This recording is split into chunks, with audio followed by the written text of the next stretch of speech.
Welcome to Demand Does, the 6 questions where the same 6 questions can tell a unique story. I am your host, Demand, father of 2, husband of 1, and leader of this here Demodcast. My guest is the host of the magical Menage with the MaryJayneMaven podcast. She is also the third of the Ladies of Woodcrest from the Boondocks podcast. She's enthused, shrews, and cannabis infused. Give it up for MaryJayneMaven!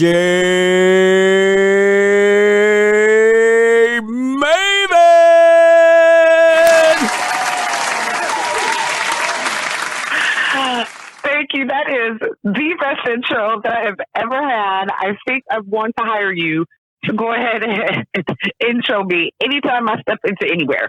I mean, that's the grocery store, that is Target, that is, at an event. That was fantastic. Thank you so much. I am so happy to be a guest. And I mean, you just woke me up there.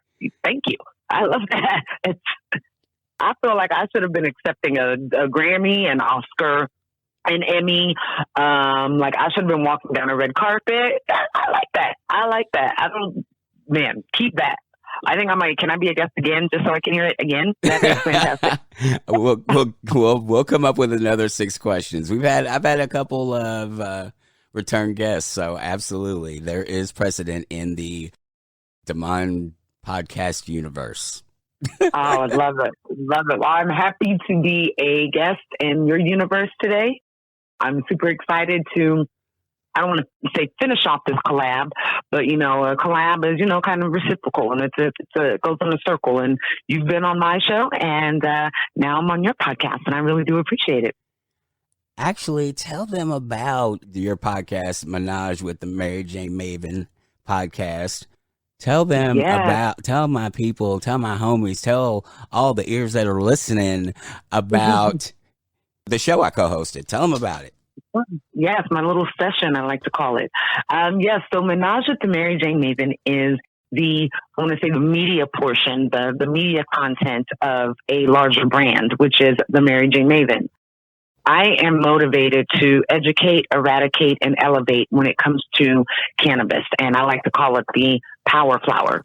I want to be able to provide education. I want to be able to provide a viewpoint of a cannabis lifestyle and how it can definitely improve your wellness and just your overall lifestyle. So my podcast is a menagerie of different things. So it is pop culture. It is talking about cannabis. Like I said, we provide some great education. So I like to call it edutainment. So we're keeping you entertained, but we're also educating you. Music is a big part of my life. Music and cannabis go well together.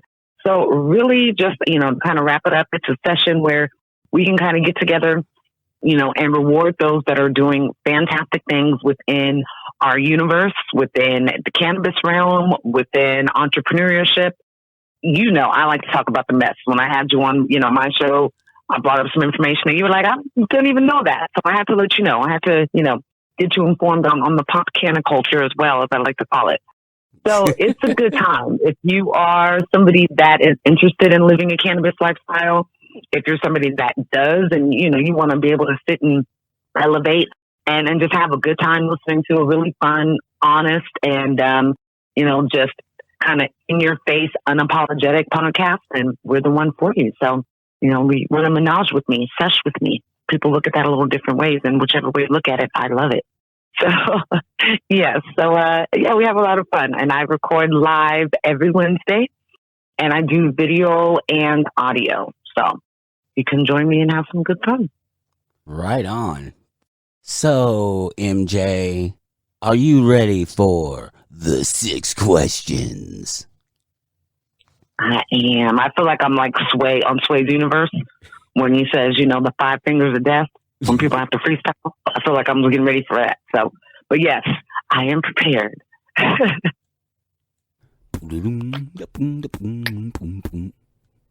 Question number 1. When did you know you wanted to get into podcasting? And I guess it would be also cannabis. we'll start off with podcasting, and it's really a funny story. Way back in the day, I really wanted to be on radio. And I mean, I had my tagline, my end of the show kind of tagline to let people know it's the end of the time here with me. Come back tomorrow, blah, blah, blah. I had my whole little thing, and I'm actually going to see if I can remember it. It used to be, I can tell by the clock on the wall that it's time for me to leave all of y'all. But always remember, let your haters be your motivators. Oh, I did remember it. Oh, yes. So that was my kind of inspiration for a radio show that I was going to have. Life happens. You start to get into other things. You get into a career, got married, had children, and that wasn't just something that was in my, my realm or just even in my rear view. It's not something that I thought of. I always was creative. I used to sing, and I, wrote poetry and short novels and things. And I just noticed that for a time I was really focused on kind of building my career and doing what I thought I was supposed to do, which was, be married, work, provide for my children, just have that 9 to 5 and do what everybody else, was doing every single day. But I wasn't allowing myself to be creative. And I'm about, 21. So about 5-6 years ago, I read The Alchemist, and that really helped me to take off on this journey that I needed to have. And this journey was definitely helping me to step out of living in fear and to step into living my purpose. So at that time, I was in a pretty successful sales career, but I just wasn't happy. Went to work one day. I was late. I'll say that, very late. Hubby dropped me off. I walked in. I went and talked to everybody about their 3-day weekend. I mean, I did everything but work. And by the time, about 3 hours later, that I decided it was time for me to sit down and do some work, my mind was made up, and I put in my resignation.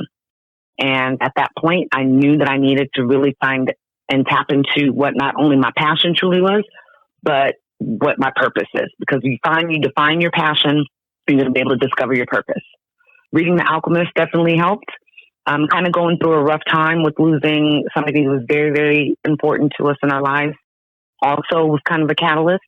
And I just decided one day, it was just like, I like to say the big, bud fell off the tree of the good plant and hit me right on the head and was like, cannabis.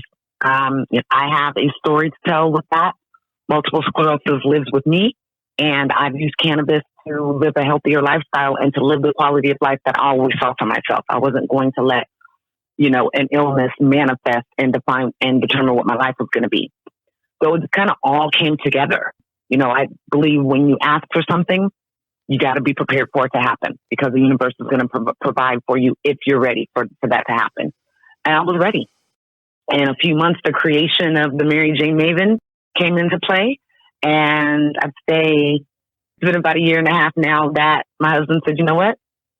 You listen to these podcasts, you talk back to them as if they can hear you. You speak as if you're the third, host or whatever it may be. Why don't you go ahead and start your own? And there we go. Then, MenagewiththeMariJayneMaven came into fruition. And here we are 1.5 years later. We're in more than 15 different countries within the state here, where we have viewers and listeners within, I think it's 25 now. So we're in about half the states in the country. And something that I love to do. And it's led me to opportunities of, being a host on the Boondocks podcast. And I have 2 other podcasts that'll be coming out pretty soon as well. So yeah, when you listen, you let go of the control, you will find your purpose. And like I said, the universe will provide everything for you to be able to get you there. That is awesome. I wish I had a follow-up, but that was so amazing. Actually, I do. Okay, so I asked the other 2 ladies as well. I like calling y'all the ladies of Hillcrest. Y'all need to put that on a t-shirt. I'm working on them right now. I'm working on the merch right now. So yeah, maybe I'll hit you up offline and we can come up with some ideas together. Right on. Okay, so I've asked the other ladies this very question as well. So from your perspective, tell me how the Boondocks podcast came to be. Well, once again, the universe knows what it's doing. I wasn't on Twitter, basically just stuck to Instagram, a little bit of Facebook, but mostly, doing my, I don't want to say advertising, but doing my posting and things through like my YouTube and my Instagram. I came across another podcaster and she said, "Oh, you need to get on Twitter. There's a whole like community there, especially with Black podcasters, lots of support. Get back on there." I had Twitter a couple of years ago. And when I was doing pop culture vlogging, I had one as well. I happened to get back on Twitter and, in the process of making sure that I post a couple of times a day and really just trying to build my followers and really just trying to build my exposure, I came across a tweet that said, "Do you like Boondocks? Are you a fan of the Boondocks?" And I speak in either movie quotes, television quotes, or song quotes. That's how I communicate. So I have my favorite Boondocks, quotes that we throw out there every once in a while. And something just told me to respond. I don't know who was putting it out. I don't even think I looked at the profile of who tweeted it out. I just DM'd and said, "I'm interested, let me know." And at that time, I thought it was more of being a guest and coming on, and talking about certain episodes. I then got into a very lengthy DM conversation with our producer, Dean. And then he and I had a brief phone conversation. And then we set up a time for Dean and T, and they are husband and wife. And she is another host on the show, of course. We got on a Zoom call. And what was supposed to be, I think, like 30 minutes ended up being an hour and a half, almost 2 hours. What? Yeah. We just really hit it off right from there. I mean, I knew probably about 30 minutes in, he pretty much offered me to be on the hosting panel. And my husband had just walked into the room and he's looking at me like, "Did you just get offered?" I was like, "I think so." We're like mouthing to each other. But yeah, by the end of it, he's like, "Okay, so when can you tape?" We have another host. She's out there in California with you. We'll be doing this remotely. We just kind of talked about, the logistics. And I believe it was a week or two later, we did our kind of pilot episode. And we've been the ladies of Woodcrest ever since. It works. I think we represent the wide range of what Black women or of who Black women are. Black people are not a monolith, although many people like to look at us as that. But I think we have a good representation of just how Black women can be represented and are represented within our country and our society. So, we have good conversations. We've definitely had some kerfuffle. What is it? Kerfuffle? Yeah, that sounds about right. There you go. That sounds about right. We've definitely had a few of those, but we we consider each other family. So, we were able to get past those. And thanks to Dean and to my hubby, who's like my producer on this side, they kind of keep us together, because if not, we would probably have 3 and 4 hour episodes every week. So we always say that it's like therapy every week. We can be going through something, not feeling well, and then we get on, online with each other, and, whatever else was bothering us is gone. So, yeah, it's a blessing. I'm so thankful to Dean and to my co-host and to our listeners. And more importantly, like I said, to the universe, because this was already planned before I even thought about it. So once again, you got to let that control go and just kind of go with what you were passionate about, and everything will kind of work out for you. And I keep seeing that, it's a theme that keeps proving itself to be true within the last year or 2 years. So, yeah. That's awesome. So cool. It's always so nice when I get to talk to creatives, and I love it too. You can tell like their passion about their project, and you can just feel the energy through the phone or through the, you can just feel it. And you're like, yeah. It's like I'm here for it all day. I love it. I love it. I love that energy. That's what I was saying. If your listeners have not caught your co-hosting appearance on my podcast, you guys definitely do, because I think we tapped into some, I don't want to say topics, but just some things that it's like, hey, maybe it was like a light bulb that went off for you as well, about what your broader purpose is here and what you do with your content creation. I know I already said I'm ready for you to go ahead and, get back on a different world pod, but that's a whole different conversation. But yeah, being able to freely create content is what's so rewarding about podcasting.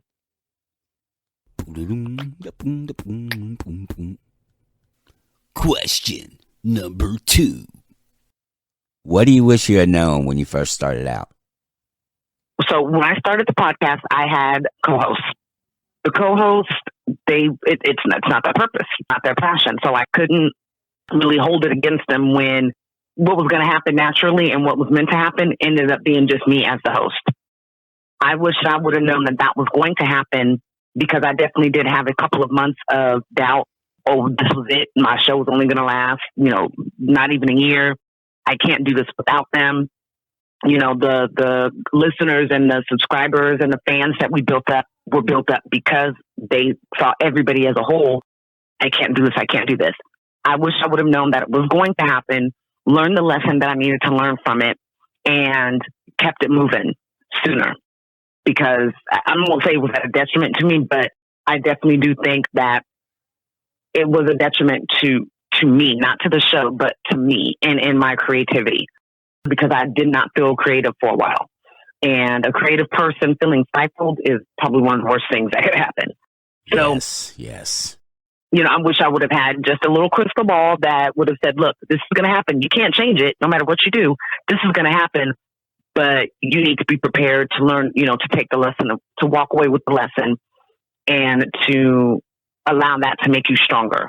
Yeah, I definitely wish I would have known that. And I definitely wish that I would have kept in mind, in the forefront, people come into your life for a purpose and for a time and for a season.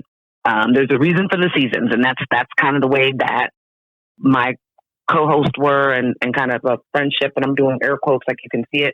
Friendships, they had their purpose. Their season ended, and it was just time for me to keep going. And so here I am now, and I like it more because it allowed for me to do the collaboration that I set out for myself in the new year. I wanted to be able to collaborate with other podcasters, other creatives. And with me just being the sole host, it allows me to do that, because it allows me to have you guys all on as guest co-hosts, which I think has actually made the show better. It seems like you need that freedom to be able to bring in different perspectives. I like to manifest things. I like to speak things into existence. Probably 2 years ago, before I even started podcasting, I have my vision board here. And on my vision board, I remember putting that I was going to work with either Charlemagne the God or Kevin Fredericks. And I'm not sure if most people know who Charlemagne is. I'm not sure if anybody is familiar with Kevin Fredericks or Kevin on Stage, but you should be, because he is such an inspirational, and his glow up has just been so fantastic. I put it on my vision board, and I feel like when that situation happens, when it comes to fruition, that it would have been a kind of like a 5 heartbeats type of deal. Like, we don't want the rest of the heartbeats. We just want you, type of situation. I would have had to make the decision then. So I do really, I wholeheartedly believe in that. And like I said, I've learned from it, and it's helped to make me just a better podcaster, I think. That's fascinating. Have you been networking long with other podcasters? Is this a fairly new, when we were talking about collaboration a minute ago, is this fairly new for you, or have you been doing this for a while?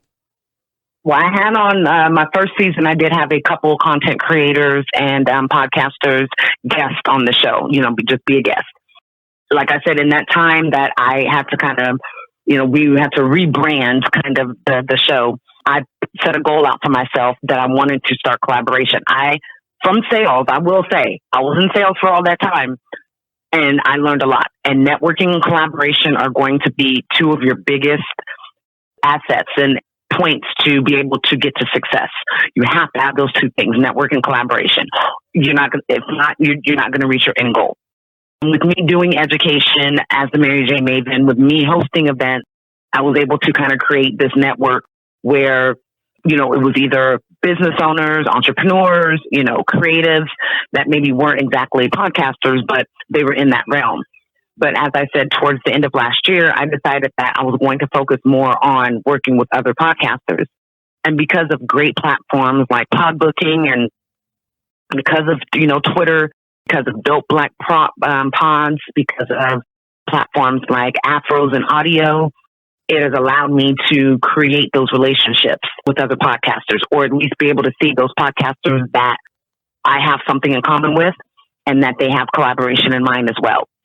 So because of those different platforms and just me really going out and seeking them, it's been more of a recent thing. So I'd say the last 6-7 months, it's been a focus of collaboration. And that's when it has come to what it is today.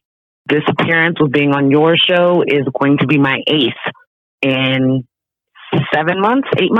So I think my goal was 1 a month, and I think I'm pretty much on task with that. So yeah, it's fantastic.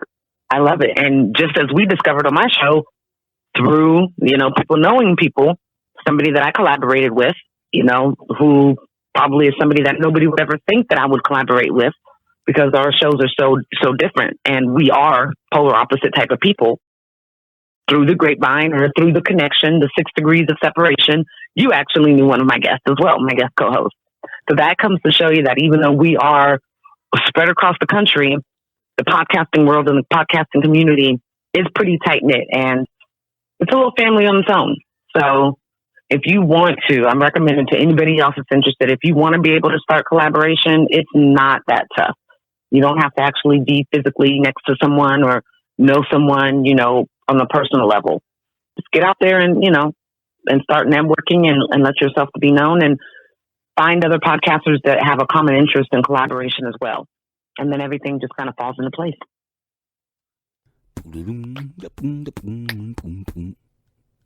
Question number 3. What's your go-to order at your favorite hometown restaurant?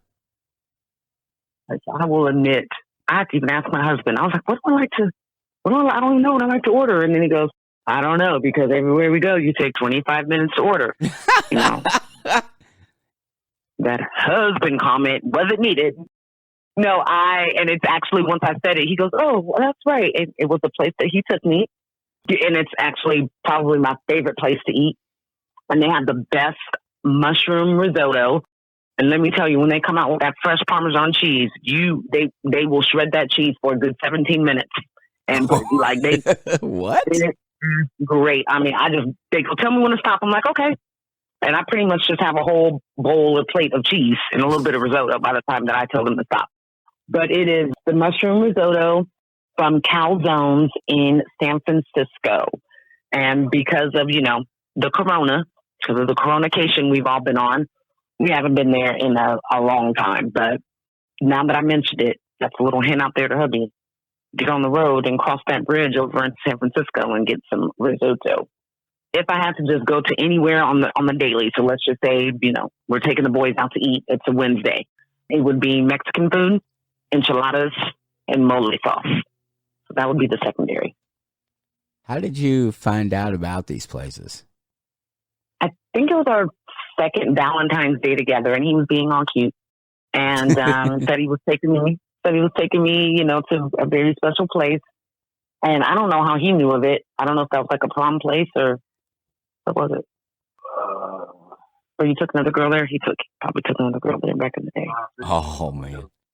Oh, he went there before going to the strip club one time. So that is how... What? Because it's not too far from the kind of strip club district of San Francisco. It's 2 blocks? Yeah, like 2 blocks over. Oh, okay. Yeah, it's next to a very famous place called the Stinking Rose.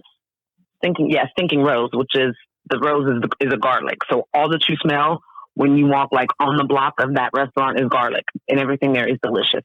Yeah, so he took me there for a Valentine's Day, and I fell in love. The drinks were spot on, the risotto spot on. Who gives up, taking a little trip over to San Francisco? When you live in California, especially Northern California, that's one of the many benefits is you are, an hour away from the Golden Gate Bridge and from all the beautiful, things that the Bay Area holds. And you're an hour away from the mountains if you want to go up in the snow. But we're Black, so we don't like to do that too much.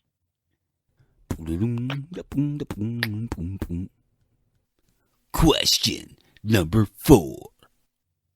What are you curious about? I'm curious about the universe. I'm curious about other life forms out there. I truly believe in our existence, and our planet is like one of the planets that are still trying it out. Like, I think that like eons away is where everything is exactly how it's meant to be. There's long life, there's endless life. We have the right technology. Everybody has good health. There's no social inequities. It's just the utopia. And I feel like we're part of that journey to getting to that perfect place. So I definitely do already feel like we're not alone. And I'm just very curious about it. And I want to know what is going on. I want to know. I think there's other life forms that are living like the Jetson lifestyle right now. Like we should be. I'm very curious about that. And I'm very curious just about human psychology. I like to understand people and why they do what they do. Yeah, we do get into, on the Boondocks, we find ourselves just kind of stumbling into the psychology of why these characters do what they do and why and how it still relates to everything that we're going through now and why we haven't really evolved as much as we should have. I love it. I've always loved it. If I wanted to go to school for much longer, I probably would have gone to school to be, a psychologist or psychiatrist, but didn't want to go to school for another 8 years. And that makes sense. And it's not, obviously, at this point, it's obviously not your calling. So, True. I think it's a part of just my sign and just my, my complete, just who I am, just my makeup of who I am. Just to really, it's a deep empathy, I guess I'll say. Wanting to be able to understand where people are coming from and what makes them tick and what makes people think the way that they think. Like I've said before, anybody can come to me with a problem of their own and I can help them figure it out in a heartbeat. You address myself, like if I have that same problem, I don't know what to do. Like, I have no idea what to do. I can't figure it out, so it's one of those things, but definitely a deep curiosity. And that's why, education and continuing to educate yourself on whatever it is that you're curious about or that you love is super important. Absolutely. I love it. Because the 6 questions, it definitely tells a lot, even in 6 questions. And they're very simple questions, but I like what you're doing. I'm picking up on what you're putting down.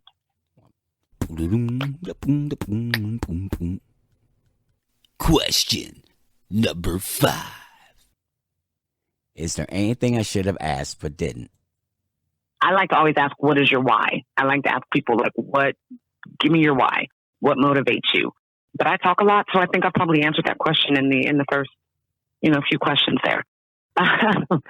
So yeah, no, I don't think there's anything I can think of. What is the most mundane thing about you? I would probably say one of the most mundane things about me probably would be like, I don't really care about like home design or like, I'll get friends that are like, let's go to Home Goods and buy throw pillows. And I'm like, that doesn't sound fun.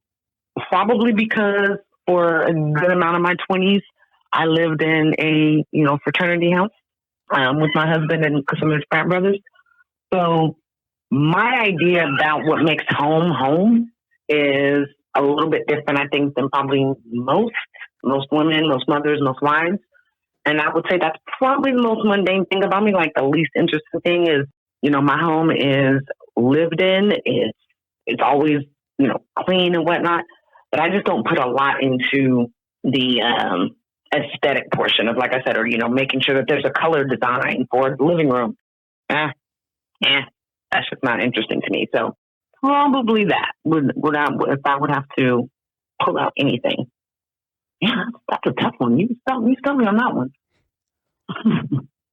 Where does that energy go? Because I think that's a common trait among mothers that, that how their house looks. And, so where does that energy go, you think? It probably goes into being very supportive for my husband and my children in other aspects. I am my husband's biggest damn cheerleader. I say all the time, when he has won his NCAA D1, basketball championship, because he will be a coach that everybody will know. He will go down in history. I always say this, my 30 for 30 is going to be lit. Like, they're going to have to give me my own 30 for 30 because I am going to have so much to say. I'm so passionate about his passion, and I'm passionate about my children and making sure that they're living their purpose and their passion. And I think the real reason of that is because I didn't develop what that was for myself until later. I was in my mid-30s before I realized what exactly I was here to do.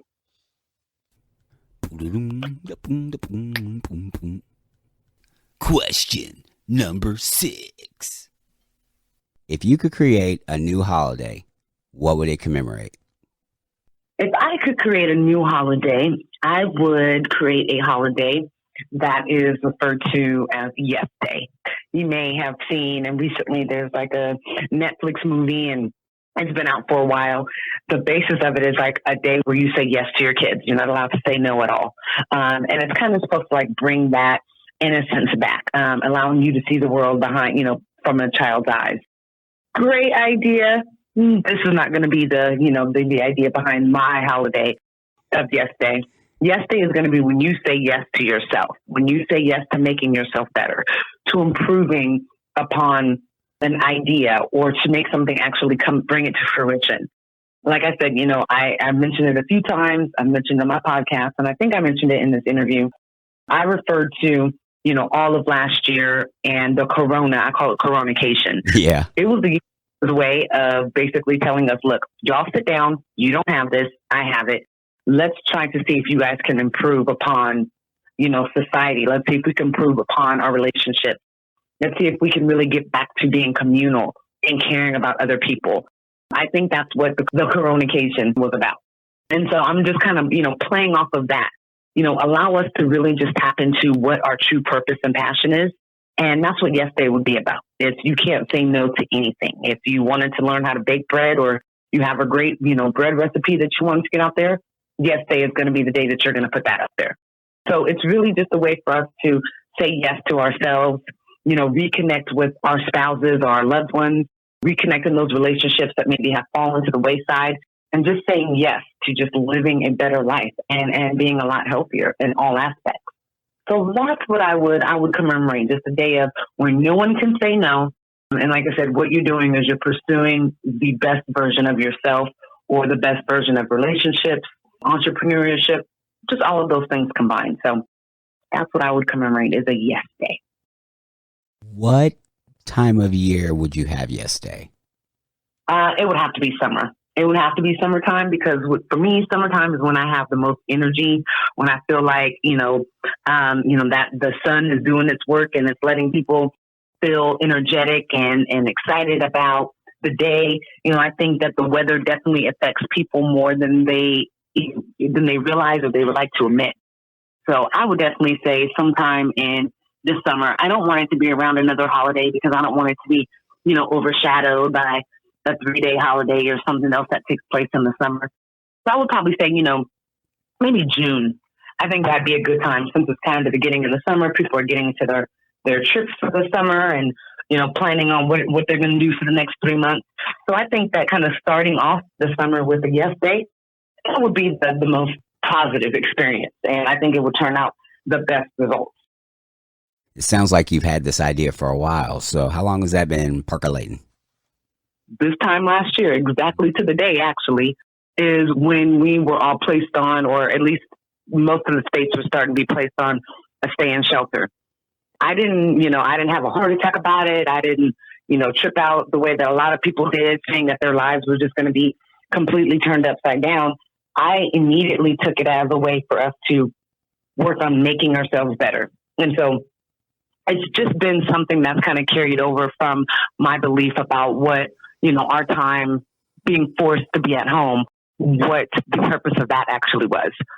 The actual Yes Day, name is something that I've heard of, for a while. If, you're a mother and you pay attention to any kind of mommy blogs or anything like that, it's definitely been mentioned more times than not. Like I said, my kids get what they get. They're kids. You get yes when I'll tell you yes. Other than that, like I said, I think it's beneficial for adults to be able to take some time, step back, and just say yes to themselves, yes to others, yes to living the type of life that they see for themselves. We all have an idea of the quality of life that we want to live, and whether or not we pursue it actively or if it's always just something that stays in the back of our mind, we all have a picture, and that's what we would like our lives to look like. So let's work on making that come to fruition. Let's make that happen. And I think the way to do it is, by starting by saying yes, not just to yourself, but to your passion, to your dreams, to those quiet conversations that you have with yourself, your innermost desire. Say yes to it. Don't question yourself. Don't talk yourself out of it anymore. Don't say I can't do it because of X, Y, Z. You can do it, and you should.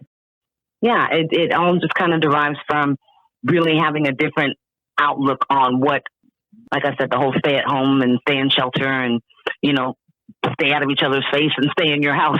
That whole idea. It's just kind of springboard from that. And I am here for it. I think it's a great idea. Yeah, so maybe, you never know. Maybe we'll be celebrating next year. Please tell everyone where you would like them to find you on the internet. Perfect. You can find me on Instagram, Twitter. My new website is being worked on now. But anywhere that you want to find me, you just want to look up The Mary Jane Maven, and that's MariJayneMaven. You can also find me on my podcast, which is weekly, Menage with the Mary Jane Maven. Where we provide a little bit of elevation, a little bit of edutainment. So it's going to be some entertainment and education. And if you guys want to get elevated and, have a little nugget of Mary Jane, then that's where you're going to find me, as well as the Boondocks podcast that I am on. We record every Tuesday, and then new episodes are released every Saturday. So you can find me through social media. You can find me through my podcast. And like I said, you'll be able to find me through my website, which is being worked on now, and that'll be up and running hopefully by the end of the month. Fantastic. Mary Jane, thank you so much for coming out and talking to a perfect stranger. I appreciate you. No, it's been my pleasure. I thank you so much. Thank you, and say yes to leaving a 5-star rating and review on your favorite podcast app. It helps the show grow and more people can join the conversation. Next week, we meet the mastermind who put together the Ladies of Woodcrest and then got out of the way as the producer of the Boondocks podcast and co-host of the How Are You Now, the Letterkenny podcast, Dean Giles. So until next time, see it, hear it, speak it, live.